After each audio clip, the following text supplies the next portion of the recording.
Hello friends, स्वागत है आप सभी का हमारे एक और नए वीडियो में। तो हम लोग की सीरीज चल रही थी आधुनिक भारत का इतिहास। तो इसमें हम लोग स्पेक्ट्रम कर रहे थे। पहले वीडियो में हम लोगों ने यात्रा वृत्तांत, पहले वीडियो में हम लोगों ने व्यक्तिगत अभिलेखों का अभिलेख तक कर लिया था। हाँ, और आज की वीडियो में हम लोग यात्रा वृत्तांत करने वाले हैं, यानी कि स्रोतों के उपागम का ये दूसरा वीडियो होने वाला है। तो चलिए बिना समय गंवाए वीडियो को स्टार्ट करते हैं।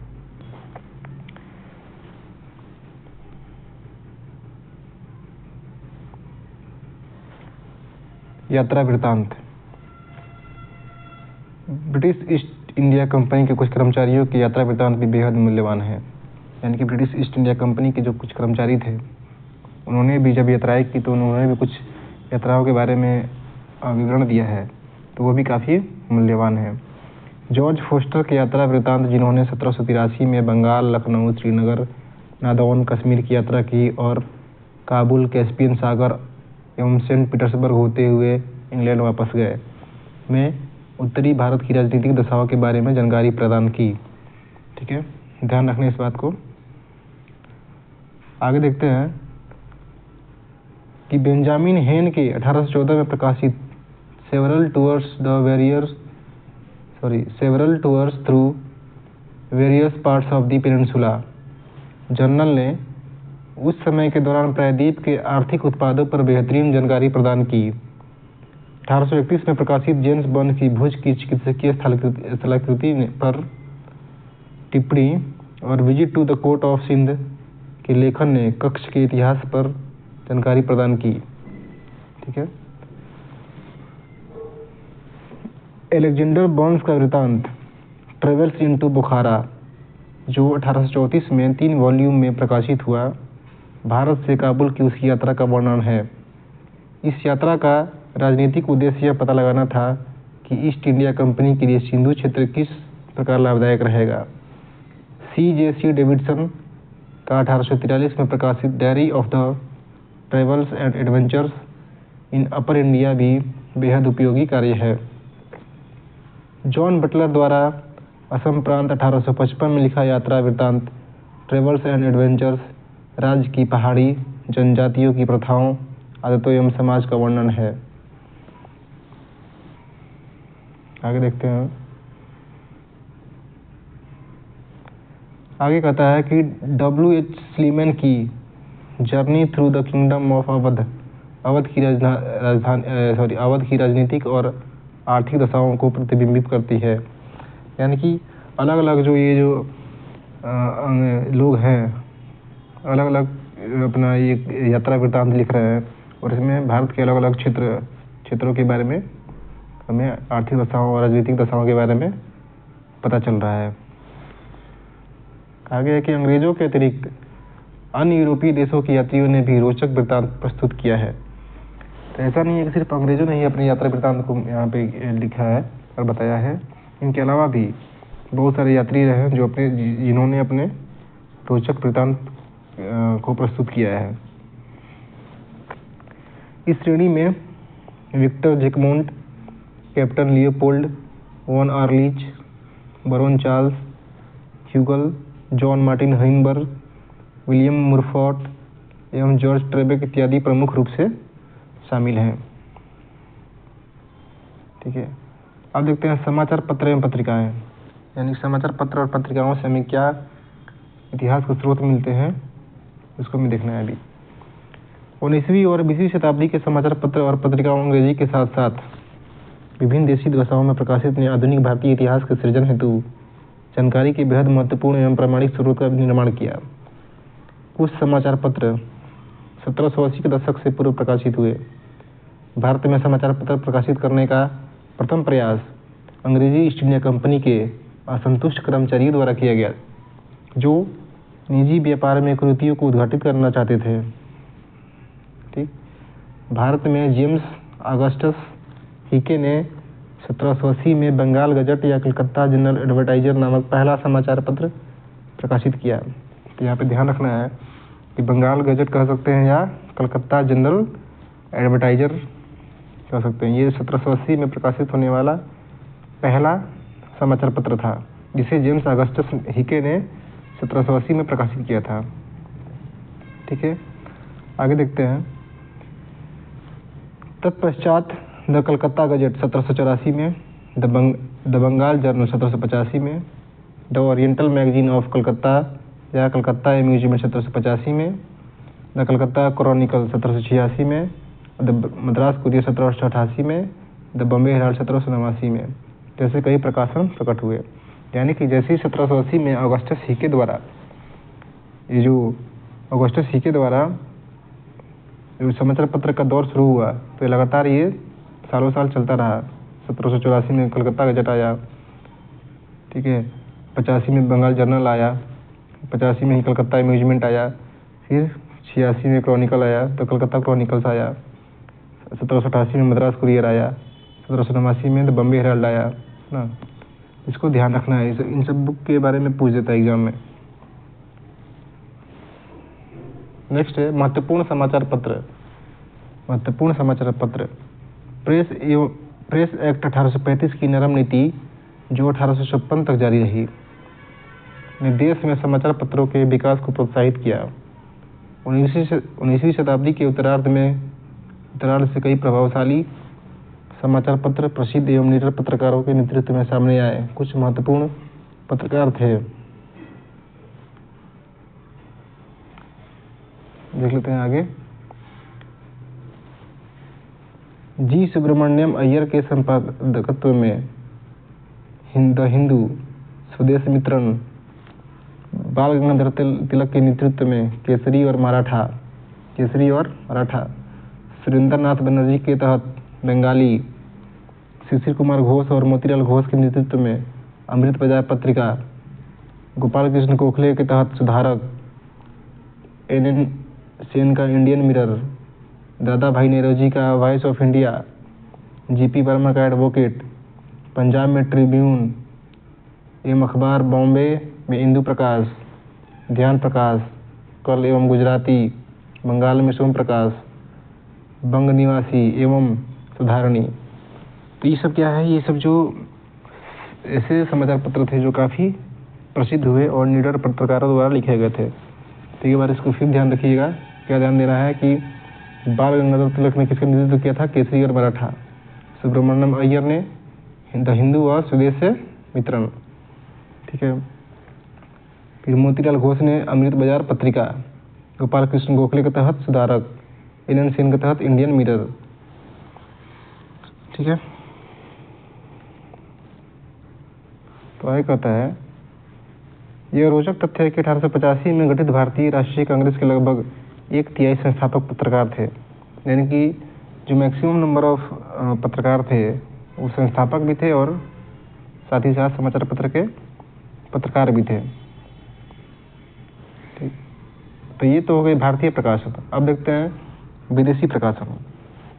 कुछ समाचार पत्र एवं पत्रिकाओं का प्रकाशन विदेशों में भी हुआ। उदाहरणार्थ श्यामजी कृष्ण वर्मा ने लंदन में इंडियन सोशियोलॉजिस्ट का प्रकाशन किया। श्यामजी कृष्ण वर्मा ने लंदन में इंडियन सोशियोलॉजिस्ट का प्रकाशन किया। इसी प्रकार मैडम भीखाजी कामा ने पेरिस से वंदे मातरम और वीरेंद्रनाथ चट्टोपाध्याय ने बर्लिन से तलवार प्रकाशन किया। बर्लिन से क्या प्रकाशित किया, तलवार प्रकाशित किया। इस संदर्भ में 20वीं शताब्दी के दूसरे शतक के दौरान सैन फ्रांसिस्को से गदर पार्टी के मुख्य पत्र के तौर पर प्रकाशित किया गया और वैंकूवर से तारकनाथ दास का हिंदुस्तान प्रकाशित हुआ। वैंकूवर से तारकनाथ दास का हिंदुस्तान प्रकाशित हुआ। इन सभी ने विदेशों में क्रांतिकारी एवं राष्ट्रवादी गतिविधियों पर पर्याप्त प्रमाण एवं जानकारी प्रदान की, ठीक है। अब आगे बढ़ते हैं। समाचार पत्रों का महत्व। समाचार पत्र जनमत का निर्माण करते हैं और उनके द्वारा प्रकाशित रिपोर्ट का लोगों पर अत्यधिक प्रभाव पड़ता है। समाचार पत्र विभिन्न घटनाओं पर लोगों की भावनाओं एवं दृष्टिकोण को आकार प्रदान करते हैं। समाचार पत्र आधुनिक भारतीय इतिहास के महत्वपूर्ण स्रोत रहे हैं। इसे इस तथ्य से समझा जा सकता है कि 1870 के दशक से इन अखबारों अंग्रेजी एवं देसी भाषाओं दोनों में ने भारतीय औपनिवेशिक से वर्तमान समय तक जीवन के लगभग सभी पहलुओं की चित्रित किया है। 1920 के दशक से अखबारों ने गांधी के नेतृत्व में स्वतंत्रता हेतु राष्ट्रवादी संघर्ष के दौरान प्रमुख घटनाओं को सूक्ष्म तरीके से विश्लेषित एवं शामिल किया है। हालांकि समाचार पत्रों को निष्पक्ष तौर पर नहीं देखा गया है, इन्हें ऐसे लोगों द्वारा प्रकाशित किया गया जिनके अपने राजनीतिक विचार एवं वैश्विक मत थे। ठीक है, अब आगे देखते हैं। कुछ प्रमाण ऐसे भी हैं जो कि मौखिक हैं, कुछ प्रमाण ऐसे भी हैं जो मौखिक हैं, तो देख लेते हैं उनको। मौखिक इतिहास अलिखित स्रोतों की मदद से इतिहास के सृजन को संदर्भित करता है।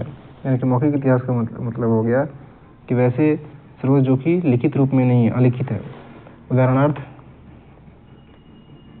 व्यक्तिक संस्मरण एक प्रकार का मौखिक स्रोत है ना, कि अगर कोई व्यक्ति किसी भी घटना को याद रखता है, अपने स्मरण में रखता है, तो एक प्रकार का वो मौखिक स्रोत है।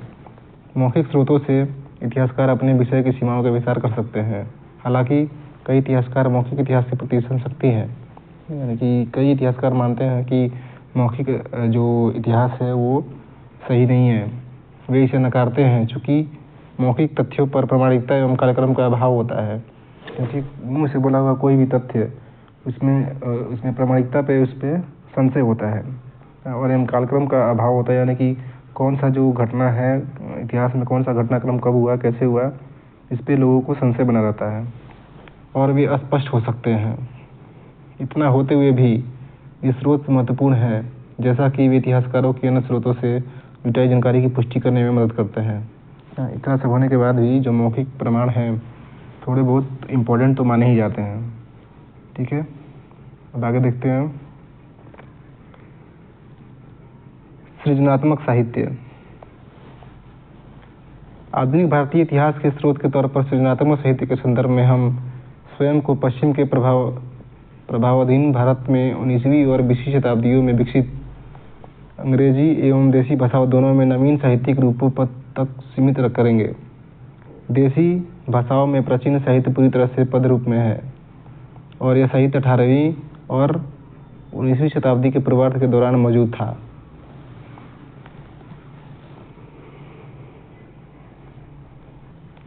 अच्छा, आगे देखते हैं।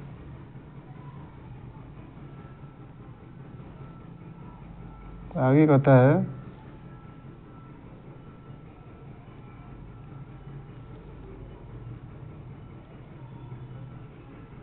नवीन साहित्यिक केंद्रों का विकास।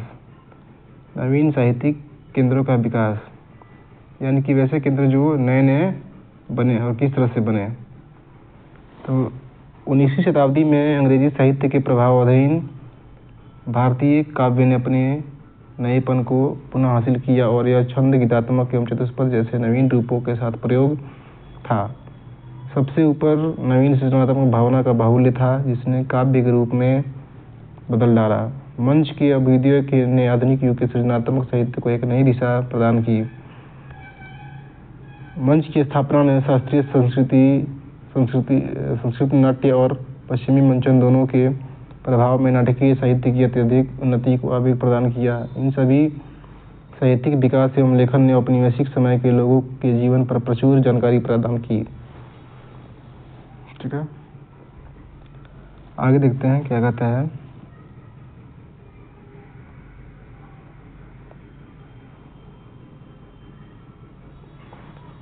वास्तव में भारतीय रोमांटिक काव्य स्वतंत्रता के भारतीय संघर्ष का मुखरित प्रतिनिधि था। इनमें से कुछ प्रमुख थे।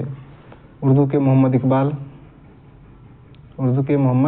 इकबाल, हिंदी के निराला, बंगाल में काजी नजरुल इस्लाम, मराठी में केशव सूत, मलयालम में जी शंकर कुरूप, सुब्रमण्यम भारती, प्रसिद्ध तमिल राष्ट्रवादी कवि भी इसी काल से संबंधित थे। आगे कहता है स्रोत के रूप में उपन्यास। स्रोत के रूप में उपन्यास।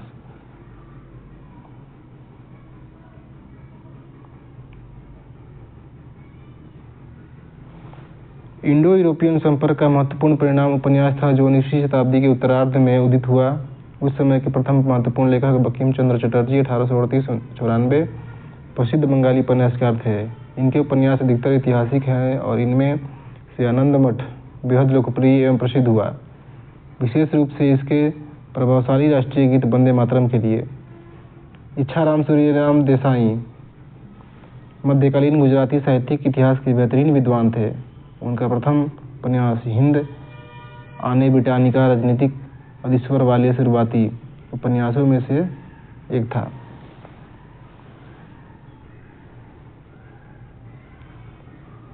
आगे देखते हैं क्या कहता है।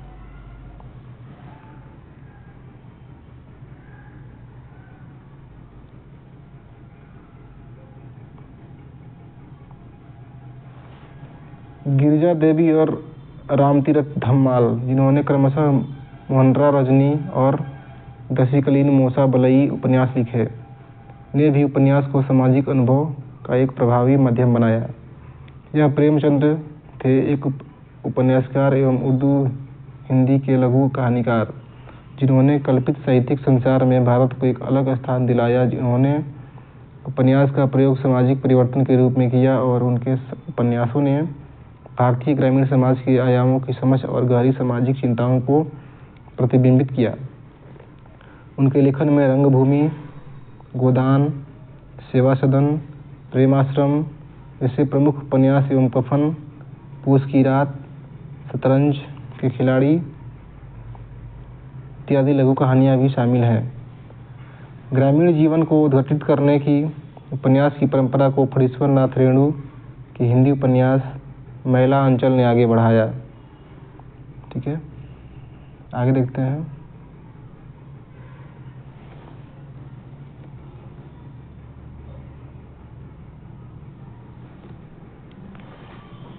इस दिशा में विभूति भूषण बंदोपाध्याय ने पाथेर पंचाली, ध्यान रखना है, विभूति भूषण बंदोपाध्याय ने पाथेर पंचाली, उड़ीसा में मोहंती के प्रजा, गुजराती में पन्नालाल पटेल का मेकल जीत, मराठी में भालचंद्र नवाडे का कोसला प्रमुख है।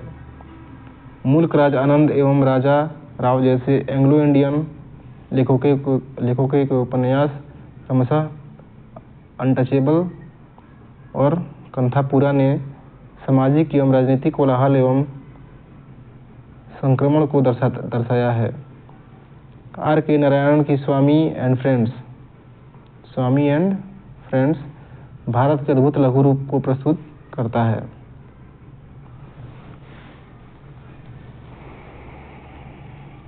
आगे देख लेते हैं लघु कहानी।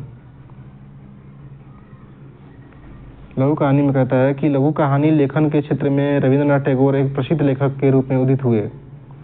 उनकी कहानियाँ, जिसमें पोस्टमास्टर, काबुलीवाला इत्यादि शामिल हैं, ग्रामीण भारत के प्रामाणिक अनुभव के रूप में सामने आई। प्रेमचंद की वास्तविक कहानियों ने समाज एवं लोगों के व्यवहार का दर्पण प्रस्तुत किया।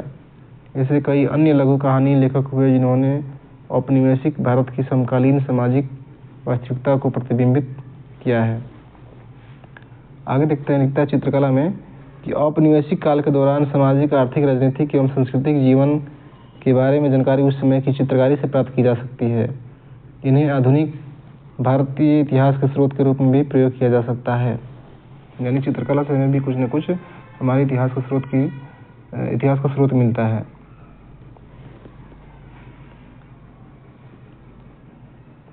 आगे स्रोत के रूप में चित्रकला।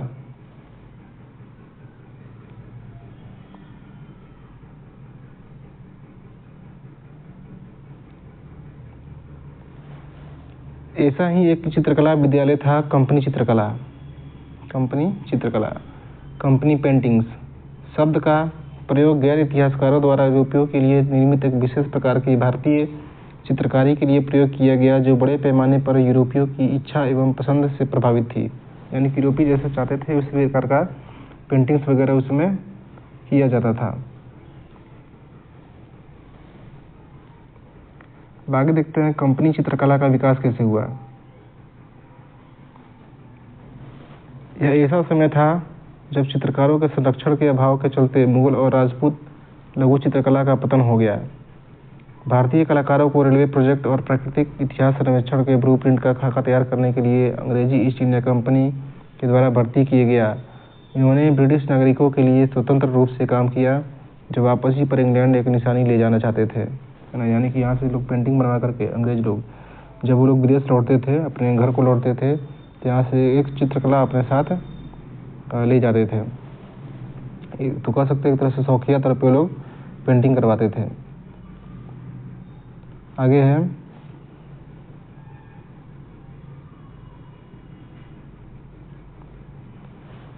1760 के आसपास मुर्शिदाबाद से कई चित्रकार पटना आ गए। 18वीं शताब्दी के अंत तक पटना 11 कला केंद्रों का मुख्यालय बनाया गया, जिसमें से ब्रिटिश ईस्ट इंडिया कंपनी ने बंगाल को विभाजित कर लिया। कंपनी स्कूल की चित्रकारी शैली पटना स्कूल के तौर पर भी जानी जाती है। अन्य प्रभावशाली चित्रकारी केंद्र वाराणसी एक प्रमुख हिंदू तीर्थ स्थल एवं मद्रास, जहाँ 1798 से 1804 तक लॉर्ड क्लाइव रहे थे। भी कहता है प्रभावशाली जो चित्रकारी का केंद्र था हमारा वाराणसी और चेन्नई भी रहा है। ब्रिटिश बाजार में अनाज, फल एवं सब्जियां बेचने जैसे दैनंदिन जीवन के चित्रों को सहेजना चाहते थे। चित्रकारी दिखाती है कि 1850 के बाजार आज के भारत में खाद्य बाजारों के समान थे। धर्म, जाति एवं व्यवसाय भी बेहद लोकप्रिय विषय थे, विशेष रूप से दक्षिण भारत में। कंपनी स्कूल के चित्रकारों ने गहरे भारतीय पारदर्शी रंगों की जगह पानी वाले हल्के रंगों का प्रयोग करना शुरू किया। ठीक है, अब आगे देखते हैं।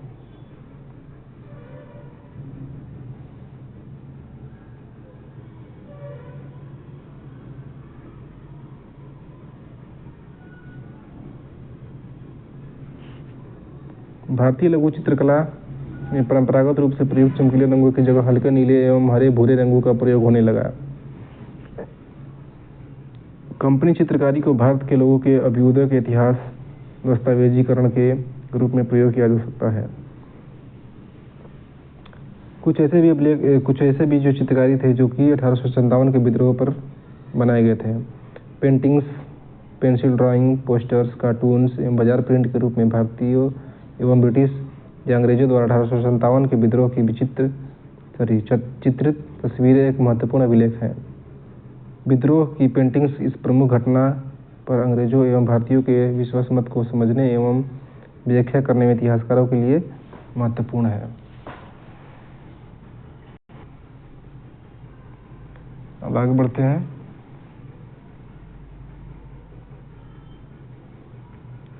आगे है कालीघाट चित्रकला।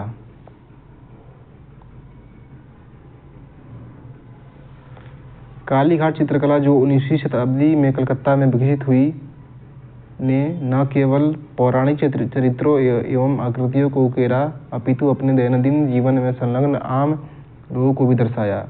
साधारण जन के जीवन की तस्वीरों ने तत्कालीन कलकत्ता में सामाजिक जीवन के परिवर्तनों को चित्रित किया। इन चित्रकलाओं ने तत्कालीन सामाजिक बुराइयों पर भी टिप्पणी की।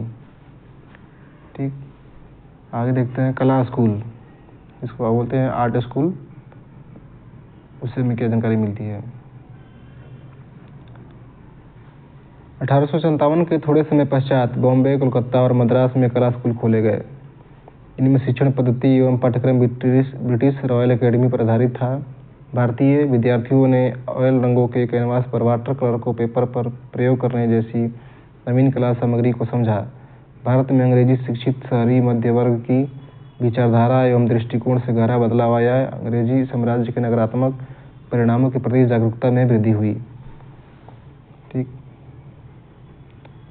अब आगे बढ़ते हैं। कला पर राष्ट्र का प्रभाव।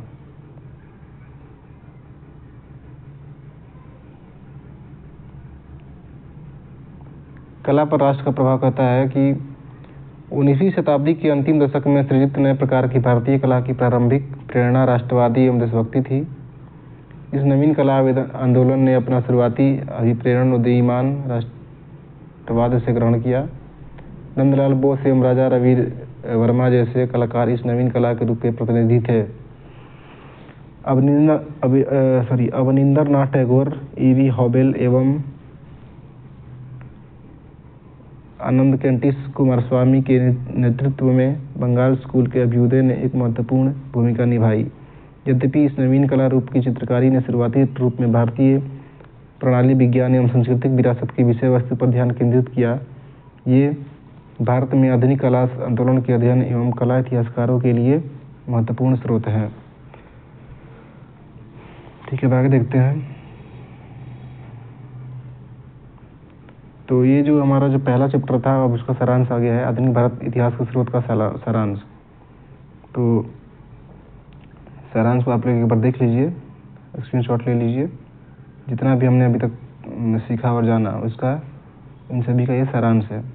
आप चाहे तो इन सभी का स्क्रीनशॉट ले सकते हैं, ठीक है।